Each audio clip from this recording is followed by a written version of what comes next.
Restaurant dinnerware brings a lot to the table. It's known for rugged good looks. It also holds up to heavy use and repeated cleaning in commercial dishwashers. And its design can reflect the restaurant's theme. And if you know what this theme might be, please let me know. People appreciate the effort that goes into producing a fine meal, but they may not give much thought for what it takes to make the actual plate the food is served on. Making ceramic dinnerware that's restaurant quality is an intensive process that starts with a master die made of gypsum. This worker then makes a production version of the master. To do this, he pours gypsum into a wire mesh frame above the master. There's tubing attached to the mesh frame. Air is pumped through it, causing the water in the gypsum to bubble out and evaporate. It dries and solidifies into a mirror image of the master, in this case, a platter shape. The tubing inside this production die will be used later to gently blow off the platter when formed, releasing it from the die. Another worker adds the ceramic ingredients to water.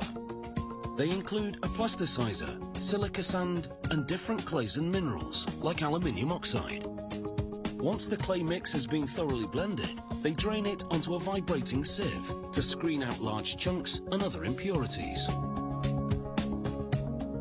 The clay-based liquid flows through a screen into a holding tank. They pump it through this filter press. It compresses fabric-covered plastic plates to squeeze out moisture, turning the clay liquid into putty-like slabs. Ready for shaping, a worker breaks up the slabs and feeds the pieces to a pug mill.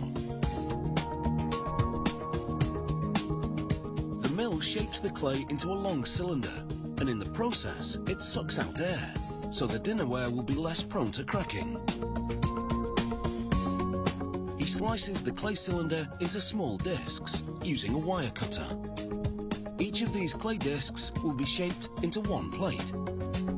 They place discs onto molds on a revolving platform.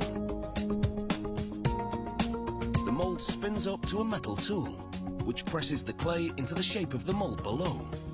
The tool also forms the back of the plate.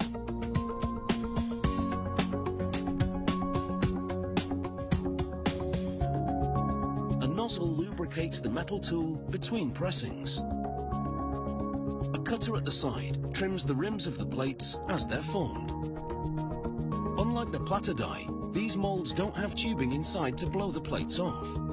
Instead, the heat from the dryer separates them from the molds. Once out of the molds, the plates spin on pedestals, past a sponge, which then smooths the edges. For coffee mugs, the pug mill presses out a narrower cylinder, and a knife at the exit point slices it into precise discs. The discs fall into coffee mug molds, and a tool spins the clay up against the walls of the mold to shape it into mugs. A blade at the top trims the excess from the lip. They pass under a long sponge to smooth the rims. And now for the handles.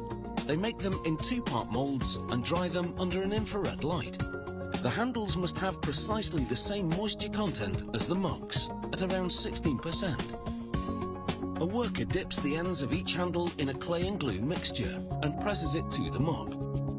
The mugs go into a dryer and the moisture content drops further to 4%. Next, they douse the mugs with glaze inside and out and bake them in a super hot kiln. This will make the mugs chip resistant and will strengthen the bond between the handle and the mug. They paint the dinnerware by hand using a ceramic stain. This stain will allow it to face repeated rigorous cleaning in restaurant dishwashers.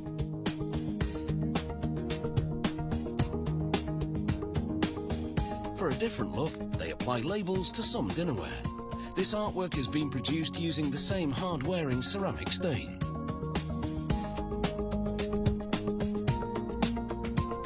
The plates then head into the oven, and the heat fuses the decorative touches to them.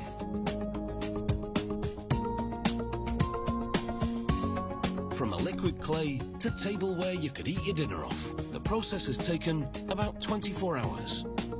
Mind you, I'm not sure that I want to hang around for the washing up.